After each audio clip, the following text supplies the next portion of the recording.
I got so much motherfucking design on right now. Break it down, bring it back, make it clap. I got 3 old thoughts, new block, wear that thing. Bitches on my line, and you know. Hai teman-teman, perkenalkan nama saya Irma Firnanda dengan NPM 2214211066. Di sini saya akan melakukan wawancara untuk memenuhi tugas kewirausahaan, di mana saya akan mewawancarai salah satu wirausahawan yang ada di Kecamatan Wajipara, Kabupaten Lampung Timur, dengan Bapak Andi yang mempunyai kedai khusus yang belum ada yang lain, yaitu kedai khusus makanan Chinese. Mari kita simak videonya. Assalamualaikum warahmatullahi wabarakatuh. Saya Irma Firnanda, di sini dapat tugas mewawancarai salah satu wirausahawan dengan harus seperti. Nah, di sini saya dapat tugas untuk menanyai tentang hal dari sikap kewirausahaannya Bapak sebagai pemilik dari usaha kedai makan Ciwi ya Pak ya. Di sini saya mengajukan beberapa pertanyaan Pak. Pertama, bagaimana peran kewirausahaan dalam perekonomian keluarga Bapak sendiri itu sebagai mata pencaharian atau sebagai sampingan atau bagaimana? Jadi rumah makan ini ya intinya sebagai masukan dalam keluarga. Nama. Ya. Selain dari ini apa ada? Berarti kemajuannya apa? Terus keuntungannya dari membuat kedai ini itu selain dari penghasilan itu apa yang Bapak ada? Selain itu apa ya?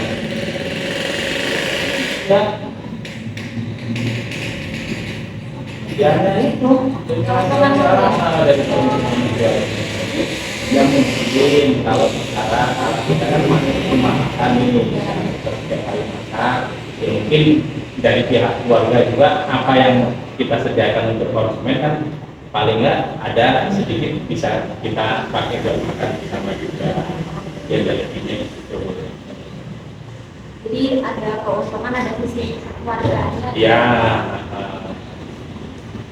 Terus kalau suatu usaha itu kan pasti punya kerugian ya Pak ya. Kira-kira kerugian dalam kedai ini tuh apa sih Pak? Kerugiannya ada apa aja? Ya mungkin dari stok ya, kalau karena kita ini kan makanan yang kita racik dari bahan-bahan seperti ikan, daging ayam. Kalau kita stok, kita kadang kita ketemu waktu pasar kadang sepi, yaitu mungkin kualitasnya berkurang, akhirnya kita nggak jual. Ya mungkin kita buang karena udah nggak layak untuk dijual. Ya. Kalau kerugian itu kan pasti kan menimbulkan pengeluaran dari biaya dan waktu yang berjalan. Bagaimana cara Bapak dalam mengatasi kerugian tersebut? Saya menyebut kerugian itu atau bagaimana? Ya mungkin kalau untuk dari kita mengantisipasi kerugian itu, kita lihat dulu ya pasarnya bagaimana. Kalau kita lihat pasar sedang masih ada sepi, itu mungkin kita stoknya dikurangi.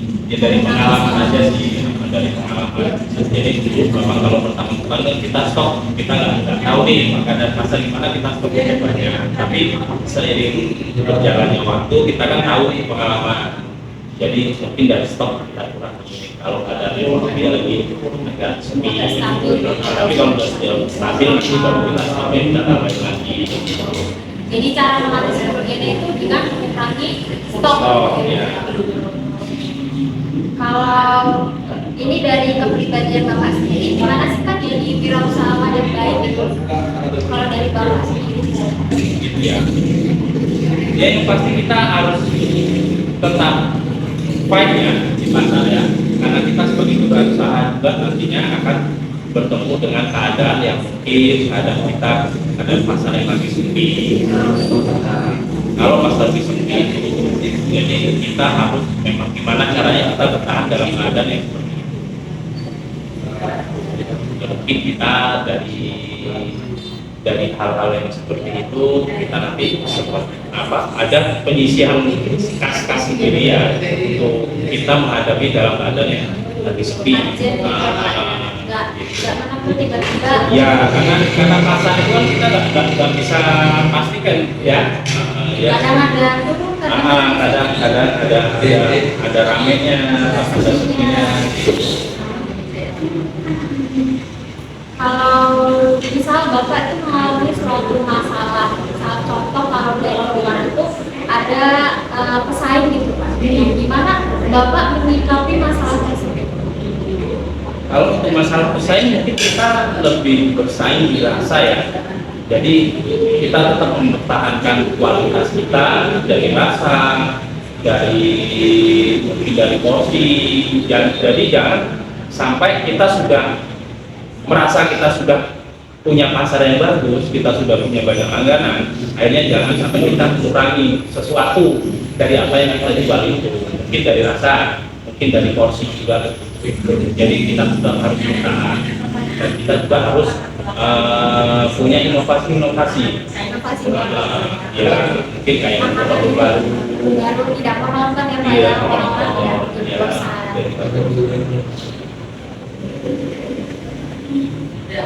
Kalau menurut Bapak sendiri itu seorang wirausahawan itu harus punya rasa percaya diri nggak sih Pak? Atau selain percaya diri itu ada rasa apa lagi menjadi wirausahawan yang baik?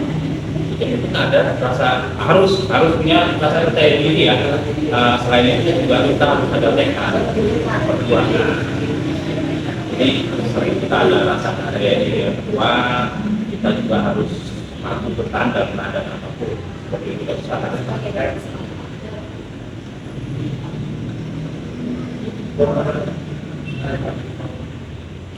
Kalau Bapak itu membangun usahanya itu sebelum Bapak kan pasti udah terima kan kalau misalnya resiko apa aja yang akan terjadi.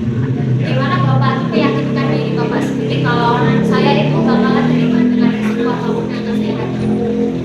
Gimana cara Bapak meyakinkan diri Bapak untuk bisa menjalankan? Ya secara batin sih mungkin kita lebih dengan sama yang kuasa ya, kita lebih mendekatkan diri sama yang kuasa, kita banyak berdoa semoga usaha yang saya jalani ini tetap berjalan dengan mungkin itu aja. Jadi intinya Berserah diri aja sambil berusaha tetap gitu. Gimana cara Bapak atau ada kiat-kiat yang Bapak lakukan itu untuk cara mengembangkan makanan-makanan atau kedai Bapak ini agar lebih terkenal pada masyarakat luas? Mungkin kalau sekarang ini kita lebih banyak pakai media sosial itu yang banyak seperti Facebook, WhatsApp, ada grup WhatsApp mungkin itu. Jadi cara mengembangkan itu memanfaatkan media sosial kayak foto gitu ya? Foto terus dan kita juga yang hasil foto kita bukan dari hasil foto-foto yang lama, bukan yang lama, lalu kita foto terbaru kita share agar kalau ada tambahan orang jadi orang tahu. Terus kalau dari produk sendiri, kenapa Bapak itu memilih makanan Chinese ya Ibu? Kenapa Bapak memilih makanan Chinese itu Pak sebagai produk Bapak sebagai usaha? Jadi karena di pasar kita ini di Lampung Timur terutama ya, Lampung Timur itu untuk masakan khas Chinese itu hampir belum ada. Jadi saya menganggap diri saya itu sebagai pelopor. Jadi mungkin belum banyak saingan dan juga untuk kualitas rasa mungkin banyakkan kalau orang mau meniru juga masih sulit. Kalau saya sendiri beberapa kali makan itu emang rasanya enak kok Pak. Ya. Cipai. Iya. Mungkin itu salah satu yang spesial di sini, ada cipai dan mie rumian memang. Itu yang udah mulai banyak, ada yang niru. Tapi untuk rasa masih belum bisa. Karena ada ciri khas masing-masing. Ada memang itu menu spesial yang asli dari Bapak sendiri. negara Taiwan. Jadi Bapak mengadopsi dari membuat ulang lalu menjual produk iya, karena belum ada. kita juga udah untuk punya tetap hampir sama, tapi kan kita menyesuaikan lidah orang sini dan juga halal. semuanya halal ya. halal terutama. Kalau dari produknya tadi, kalau motivasi Bapak membuka usaha ini itu apa, Pak? Motivasi awal sekali Bapak merintis usaha ini? Ya kalau dulu yang utama karena kita lagi COVID, ya dari segi ekonomi ya. Dari segi ekonomi. Sama dari segi ekonomi, ada usaha, tapi ini tadi yang bersampingan, tapi berjalan, akhirnya ya ini juga ini kita.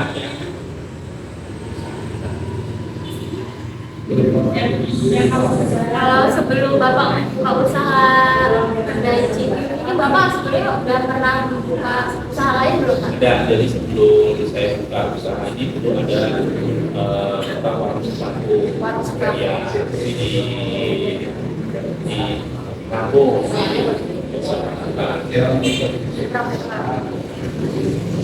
Kalau menurut Bapak lebih menguntungkan yang dulu atau yang sekarang? Kalau menurut saya yang lebih menguntungkan yang sekarang. Yang sekarang. Iya. Karena lebih banyak minat juga ya, Pak? Ya, karena sekarang itu kan untuk kuliner memang sedang naik daun lah. Masih booming sekarang. Karena kebanyakan orang males masak daripada masak kan. Apalagi kan Beli ini sekarang. Chinese juga kan, kalau setahu saya itu baru ini apa ya, Pak ya? Makanan Ya, Chinese. untuk di Lampung Timur kayaknya masih ini. Kalaupun ada di daerah metro, tapi konsepnya udah beda. Beda. Mereka banyak kan udah masih non halal. Oh. Kalau kita kan udah mengadopsi untuk yang halal. Kita nggak menyiapkan menu yang non halal. Tuh, karena kita muslim. Menyesuaikan ya, Pak? Menyesuaikan. Kalau untuk omset per bulan itu Bapak biasanya dapat berapa? Kalau per bulan itu tergantung ya. Kalau pasar lagi ramai sepi, paling diambil 20 sampai 20 sampai 40. Nah itu tadi yang kalau sepi ya sepi rame antara 20 sampai 25 juta. itu biayanya itu pure dari orang datang ke kedai ini atau ada catering atau Ya kita juga selain orang yang pesan makan di sini, kita juga suka camping, isi kotak, ada juga bikin tumpeng. Ya. jadi selain orang datang ke kedai ini bakal juga tuh catering yang Pak. Ya. Banyak juga yang pesan. Ya alhamdulillah udah banyak kan, udah banyak. Jadi konsumen Bapak tuh udah banyak kali ya yang Ya, datang ke sini. kita juga punya pelanggan selain perorangan, kita juga punya reseller juga. Jadi toko-toko kue mereka yang mereka ada pesanan tumpeng atau kotak atau makanan spesial buat acara keselamatan, mereka pesannya ke kami.